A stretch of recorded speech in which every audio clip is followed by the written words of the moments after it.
meu convidado hoje é o secretário estadual de tributação, Carlos Eduardo Xavier. São muitos assuntos, tem a ver inclusive com o esforço do governo para o ajuste fiscal. O assunto da gente é a arrecadação de impostos. E eu vou começar. Bom dia, Carlos. Bom dia, Diógenes. Bom dia, ouvintes do Jornal 96. Vou começar com a história da dispensa, né, de recursos de arrecadação. Na verdade é remissão, né, o termo correto na área de tributos, dos proprietários de motocicletas. Como abrir mão aí de 29 milhões de reais, secretário? Diógenes, primeiramente a gente precisa contextualizar como chega essa medida, né? Desde o início do governo, numa política de segurança pública, certo?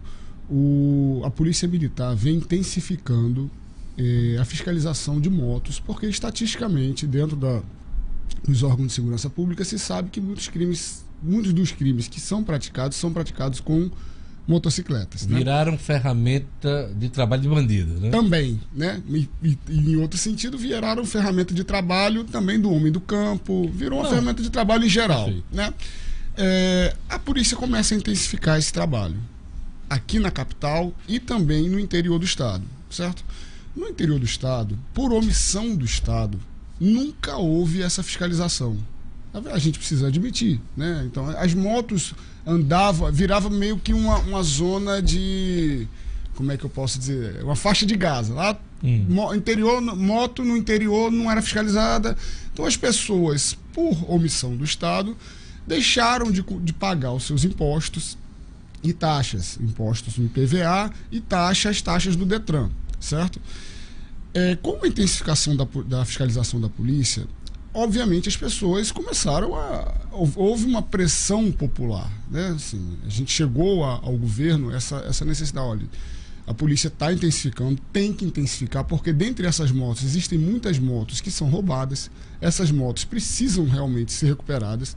Então o trabalho da polícia é um trabalho muito elogiável e os resultados estão aí, né? Nós temos os índices de violência caindo no nosso estado, muito... Queda de homicídios, queda de roubos ao patrimônio, né? Isso. Então esse trabalho da polícia, ele precisa continuar. O que a gente pensou dentro do governo? Ora, vamos pensar numa medida para a gente regularizar o maior número possível de motocicletas, principalmente no interior do estado, porque aqui na capital sempre há essas blitz da lei seca, das principais vias. Isso, né? Então aqui historicamente as pessoas pagam. Essa medida, ela atende todo o estado, mas o foco principal dela é o interior do estado, porque há um grande índice de motos irregulares no interior. Então é uma proposta do executivo, partiu de vocês mesmo, isso, né? Para a gente tentar regularizar o maior número possível de motos. Aí, você falando anteriormente, a história de abrir mão de 29 milhões de reais. Isso. É importante dizer que só vai haver essa remissão se houver o pagamento de 2019, das taxas do Detran e do IPVA de 2019.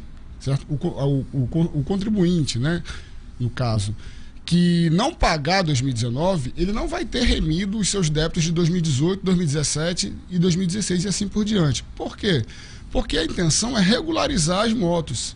Então, Diógenes, se a gente abrir mão desses 29 milhões que estão na dívida ativa, eu vou ter um incremento de receita em 2019 de 14 milhões de reais, porque a gente vai ter, seria 100% das motos pagas e 100% dos débitos remidos. Então, a gente está atrás também desses 14 milhões de reais que eles não viriam. Essa é a expectativa do governo. Isso. Tentar arrecadar com a medida 14 milhões de reais. A gente entraria nos cofres esses 14 milhões, a gente regularizaria, a gente está falando aqui em torno de 160 mil motocicletas, certo? E os nossos órgãos de segurança intensificariam ainda mais essa fiscalização e a gente, consequentemente, teria uma redução no índice dos crimes cometidos aqui no estado. Uma coisa também que eu ouvi nesses dias, o governo está abrindo mão aí para as dívidas com motocicletas. Por que não as dívidas com carros também? Por causa desse contexto que eu estou trazendo, né? É uma medida que vem dentro de uma política de segurança pública, Diógenes. Assim, a gente não está, a gente está enfrentando uma crise sem precedentes, né? O Rio Grande do Norte vem enfrentando uma crise fiscal que todos conhecem, né? Então, a nossa intenção não é trazer benefícios, deixar das pessoas deixarem de pagar imposto. Não, a gente tem uma realidade, houve uma opção do Estado, principalmente no interior do Estado, que é onde aconteceu o maior clamor popular por causa dessas fiscalizações da polícia, certo? Por causa desse clamor, a gente traz essa medida que ela ainda vai ter um aspecto arrecadatório. Ou então, seja, assim, estão querendo retomar uma arrecadação que estava interrompida por erros no passado. Era um dinheiro perdido. Olha, o Henrique Câmara, que é do setor do transporte escolar, está perguntando aqui. Pergunta ao secretário, com essa renúncia fiscal, por que não isenta os transportes escolares do pagamento de ICMS para a compra do carro novo, assim como os taxistas são isentos, já que o transporte escolar proporciona grande contribuição para a mobilidade urbana. Jorge, setorial, é importante esclarecer, não há nenhum tipo de isenção. Né? A gente não está isentando, a gente está remindo débitos em abertos com condicionamento do pagamento de 2019. Se não pagar, não tem perdão. Não tem. Não Não faz sentido, porque não vai regularizar a moto. A intenção é uma campanha de regularização e não de remissão e isenção. E no caso aqui desse setor, que é o transporte escolar, não se enquadra dentro dessa... Não se enquadra, principalmente pela questão da segurança pública. Deixa eu te perguntar, e dessa dívida ativa, que você fala aí, que a gente faz a conta de 29 milhões... Dá para recuperar alguma coisa, mesmo se o camarada não aceitar o acordo? Diógenes, veja o que acontece. Né? A gente está falando de motos até 150 cilindradas. Né? Essas motos, se você tem 3, 4, 5 anos de IPVA em atraso, taxa do Detran em atraso, até o seguro obrigatório, esse a gente não vai remir porque não é de nossa competência. Então, para ter acesso à regularização, à remissão, ele vai ter que pagar os atrasados do seguro DPVAT, certo? A gente, para ter acesso a esse valor, eles vão ter que pagar, entendeu? Então, a gente... você estava falando da recuperação, acabei me perdendo. Aí, o valor das motos, o valor das dívidas acaba sendo maior do que o valor da moto. Essa é a realidade que a gente está se encontrando. Entendeu? O que vai acontecer? Se a gente intensificar essa fiscalização da polícia, essas motos vão ser apreendidas e não vai ser pago. Porque o valor das dívidas, em muitos casos, ele supera o valor das motos. Olha, tem uma manchete aqui da Tribuna que eu queria que o senhor comentasse. A arrecadação de impostos cresce 7,23% no Estado. Né? O contribuinte está pagando mais impostos. É isso mesmo? A arrecadação está crescendo? Tá, Diógenes, está. E assim, a gente tem que aqui... deixar bem claro o que é isso, né? O Estado do Rio Grande do Norte, quando a governadora me convidou para participar da equipe de transição, eu apresentei para ela um projeto baseado em crescimento de arrecadação sem crescimento de impostos, sem aumento de impostos, né? O que é isso? É a gente aumentar a eficiência arrecadatória aqui do Estado, certo? Isso está ocorrendo. Como é que a gente está fazendo isso? A gente está intensificando a fiscalização de mercadorias em trânsito. Né? Estamos fazendo cobrança administrativa, né? Porque a gente vislumbra que quando esse débito está chegando na dívida ativa, não está sendo pago. Aí volta ao caso das motos. Né? Então, assim, a gente está fazendo uma cobrança, está fazendo fiscalização de mercadorias, monitoramentos fiscais, e com isso a gente está conseguindo esse aumento de arrecadação, certo? É um trabalho. Eu puxei para a tributação uma responsabilidade muito grande, porque o Estado hoje ainda roda deficitariamente, né?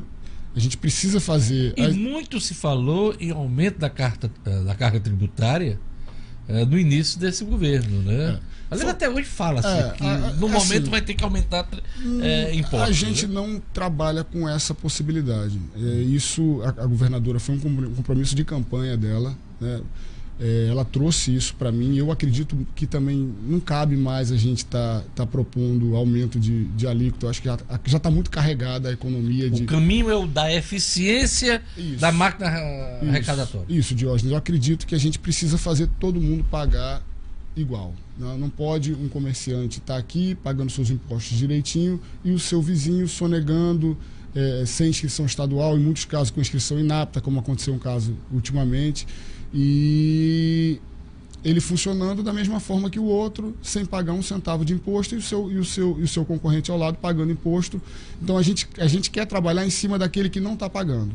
Que não está pagando, seja por sonegação, seja por inadimplência. Por falar nisso, esse aumento da arrecadação, da fiscalização, os postos fiscais nas divisas dos estados, eles vão voltar, secretário? A gente trabalha para isso, né? A gente tem trabalhado junto com o secretário Mineiro, né, para a gente conseguir recursos do Banco Mundial, que é a única fonte de investimento hoje que nós temos, né, por essa crise que nós estamos enfrentando. Está garantido esse nível? A gente já garantiu para a abertura do posto de Caraú, que é a divisa na BR-101 do Rio Grande do Norte com a Paraíba. Né? Eu passo muito por esse posto fiscal quando eu vou para João Pessoa. Sim. Então esse vai ser o primeiro a ser retomado. Porque lá tá 80% do nosso movimento de entrada. Nós somos um estado eminentemente consumidor, então a maioria das mercadorias que a gente consome, grande maioria, vem do sul e sudeste, e a entrada natural é pela BR-101. Então, foi um fracasso então essa ideia de desativar, tornar tudo eletrônico, essa fiscalização eletrônica. Isso ocorreu no governo, se eu não me engano, de Rosalba, há 8 anos atrás, se eu não me engano. 6 anos, 7 anos vai fazer agora, foi em 2012. Esse projeto era o projeto de modernização da fiscalização de mercadorias em trânsito, que é mais ou menos esse projeto que eu trago agora, né? Basicamente o mesmo projeto, só que aquele projeto não vislumbrava o fechamento dos postos. Ele visava modernizar, trazendo mais automação, né, e focado na fiscalização, e não o fechamento do posto. O fechamento do posto a gente acabou trazendo a dívida ativa para esse patamar que ela está hoje, 8 bilhões de reais, porque acaba que os contribuintes deixaram o ICMS para a última fila, para o último lugar da fila de pagamentos. A Paraíba não abriu mão do posto fiscal dela na divisa. Você, viajando também ali para a banda do Recife, os postos funcionam também, quer dizer, não funcionou. A ideia melhor exemplo é o Ceará, que está aqui do lado. O Ceará, ao invés de... tanto não abandonou, como investiu muito nisso. Tem o posto de divisa com a gente aqui, com o Rio Grande do Norte, lá em Aracati, tem scanner, entendeu? É um posto muito bem equipado. Então eu acho que o nosso lá também vai ser reativado. Não, lá a gente, em primeiro momento, a gente está pensando em compartilhar, até pela falta de recurso. Mas no segundo momento, sim, a gente vai reabrir também lá em Mossoró. Então vai ser compartilhado ali com o Ceará. Com o governo do Ceará. Isso. Já há um entendimento nesse sentido. Está caminhando para esse Além sentido. desses dois, tem mais algum? No primeiro momento, não. Aí a gente vai investir muito em postos fiscais móveis, que são vans, né, com balança, em câmeras OCR. Eu acho que é uma tendência hoje de segurança, aquelas câmeras com leitores que ela consegue ler a placa do carro. A gente pensa em instalar câmeras dessas em toda a divisa do estado, fazer um sistema junto com todo esse projeto, ele vem integrado com uma política de segurança novamente, né? Então é importante a gente controlar nossas fronteiras, tanto para arrecadação de impostos, tanto também para uma política de segurança pública, né, para a entrada de armas e etc. pelas fronteiras do estado. Isso aí. Secretário, a governadora Fátima tem instalado aí câmaras setoriais temáticas, né, e a primeira delas foi a Câmara Setorial da Indústria. Perfeito. Se eu não me engano. Recentemente até ela instalou a Câmara Setorial de Serviços, do né? Comércio e Serviços. Né? E a setorial da indústria tem um assunto muito importante, que é a revisão do PROAD, que é o Programa de Incentivo às Indústrias. Como é que está essa história aí? Então, Diógenes, essas câmaras, assim, acho que uma grande vantagem da nossa equipe é que a gente não está reinventando roda. Essas câmaras setoriais, a gente está trazendo um modelo de sucesso que existe no Ceará, né? Estamos trazendo para cá, através do secretário Jaime Calado. É uma iniciativa muito bacana. E nós já iniciamos, foram criadas duas, a do PROAD, a da indústria, e a do comércio e serviço. No sentido do PROAD, a gente, nesse trabalho que estamos fazendo de não reinventar a roda, a gente está buscando nos estados aqui, ao nosso redor, estados vizinhos, políticas de fomento às indústrias que estão dando certo, né? E a ideia é trazer isso para cá. Nós estamos já em fase final dos estudos, né? Tem uma comissão que foi instalada para revisão de benefícios dentro do governo do estado, e esse trabalho do PROAD está dentro dessa comissão. Nós vamos apresentar a Fierne, e até julho esse novo modelo do PROAD ele vai ser lançado. O senhor, logo no início da sua gestão, falou dessa revisão, necessidade dessa revisão. E isso arrepiou muitos empresários, né? Muitos ficaram de pelo eriçados e falaram em cautela. Qual é a ideia do senhor em termos de revisão? É importante, Diógenes, que todo e qualquer benefício fiscal ele se transfira para a sociedade, né? Então, assim, nós precisamos acompanhar a geração de empregos, se de fato aquela empresa que se comprometeu a criar 200 empregos, se ela criou, certo? É importante que haja um acompanhamento disso cada vez mais próximo do Estado. Isso não está ocorrendo hoje, secretário? Não. Esse acompanhamento... O senhor tem hoje já elementos, dados, informações que afirmam isso? Não, eu não estou falando que não se gera emprego. Claro que gera emprego. Eu estou falando que não há uma fiscalização efetiva do acompanhamento de rotina. Tudo na vida precisa ser acompanhado. E a gente está falando aqui de uma renúncia que custa ao Estado 300 milhões ano.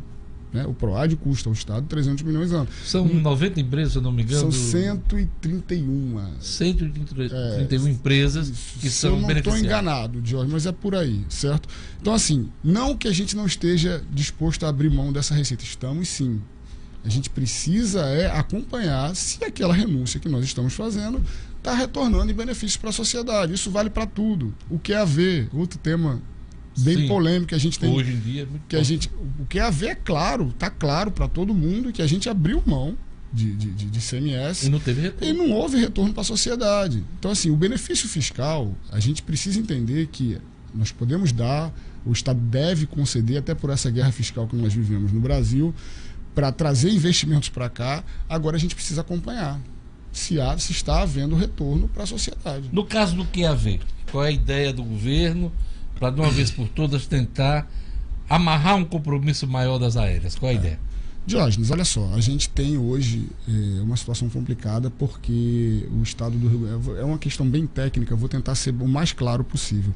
O Rio Grande do Norte hoje não tem permissão pelo CONFAS de conceder redução de ICMS a seu dispor até como outros estados têm. Então, o Conselho CONFAS, o Conselho do Secretário de Fazenda, que envolve todos os estados da federação. Isso. Então, hoje, por exemplo, a Paraíba tem esse benefício. Ela é signatária. A gente está tentando entrar, está enfrentando alguma dificuldade dentro do CONFAS, porque há uma guerra fiscal em torno do querosene de aviação. Eu tenho dito isso onde eu chego. E a gente está tentando resolver esse problema. Em se resolvendo esse problema, a nossa intenção é clara.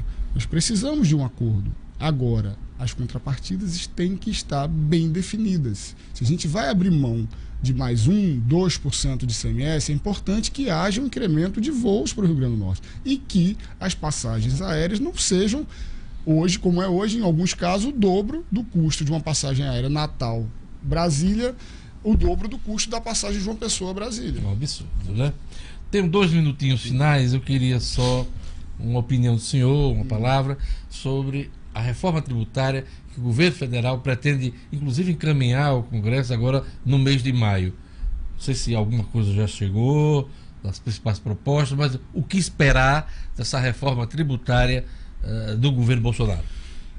Diógenes, primeiro, né, isso é uma posição que não é isolada do Rio Grande do Norte. Nós, no Concefaz, que aí já é um conselho de fazenda, que são os mesmos atores, né, nós assinamos uma carta que é importante que toda e qualquer reforma tributária que seja, proposta de reforma tributária que seja apresentada ao Congresso, ela passe pelos estados. Pela análise. Hoje, os estados do Brasil, todos eles, alguns mais, outros menos, estão com o pires na mão. Então, toda e qualquer reforma tributária que venha para simplificar, que a gente apoia, acho que tem que simplificar o sistema. Falando muito da volta do imposto financeiro, a contribuição financeira. Isso. Toda e qualquer proposta que venha para simplificar o sistema tributário nacional tem nosso apoio. Agora, é primordial que se reveja o pacto federativo. Há uma concentração de receitas hoje na União que ela precisa ser revista. 60%, se não me engano. As pessoas vivem nos municípios e nos estados, elas não vivem na União. Mas esse governo está falando muito de pacto federativo, né? Espero que tire do discurso e coloque na prática. É o que a gente precisa, é o que os estados e os municípios precisam. Eu queria agradecer a presença de Carlos Eduardo Xavier, secretário de Tributação, torcer para que a gente realmente arrecade com eficiência, para a gente poder ajustar as contas do Estado em crise. Obrigado, secretário. Obrigado, Diógenes. Obrigado a todos. É sempre um prazer estar aqui. É isso aí. Você acompanhou no Jornal 96, após adiamento da CCJ da Câmara, hoje os deputados federais devem votar relatório sobre a reforma da Previdência. Ministério da Cidadania anuncia reformulação da Lei Rouanet. Assaltante acaba baleado durante tentativa de roubo em cidade satélite. Delegacia de Narcóticos prende suspeito de tráfico em Lagoa Azul. Shopping da Zona Norte promove mutirão para entrega do imposto de renda. Marketing do América diz que venda de ingressos já ultrapassou marca dos 15 mil. Amanhã tem a BC América na decisão do campeonato estadual. É isso aí, Jornal 96 já ficando por aqui. Na sequência, Padre Francisco Fernandes, com Fé na Vida, e siga com a programação da campeã de audiência aqui em Natal, a 96 FM. Até amanhã, tchau!